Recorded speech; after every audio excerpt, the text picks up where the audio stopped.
Hello' everyone. আবেলি সময়তে শুইছিল আৰু এতিয়া গধূলি হ'লহি, তাৰ উঠিবই হোৱা নাই।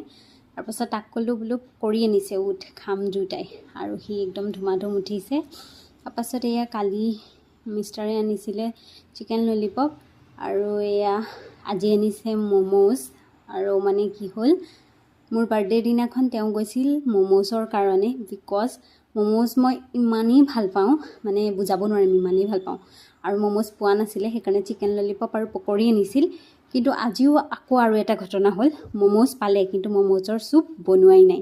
তাৰপাছত মোক ক'লে খাবা এনেকৈ, মই কৈছোঁ হ'ব খাম, লৈ আহা। তাৰপাছত এয়া খাই ল'লোঁ, খাই পেলাই এয়া গধূলি মানে ৰাতি আৰু এখন বিশেষ তৰকাৰী বনাম বুলি ভাবিলোঁ ডিমেদি। তাৰ কাৰণে বিলাহী ধনিয়া লৈ আহিছে বজাৰৰ পৰা, কাৰণ ধনিয়া শেষ হৈ গৈছিলে আৰু বিলাহীও নাছিলে।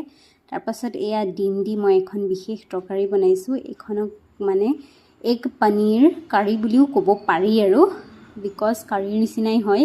আৰু এয়া ৰাতিৰ ভাত সাজ খাব লৈছোঁ। তাৰপাছত মিষ্টাৰ গৈছিল জলচালেই, জলচাৰ পৰা এয়া হালোৱা আৰু পৰঠা আনিছে, তাকে এই হালোৱা আৰু পৰঠাটো খাই কোনে কোনে ভাল পায় জনাবচোন দেই, মই কিন্তু বহুত ভাল পাওঁ।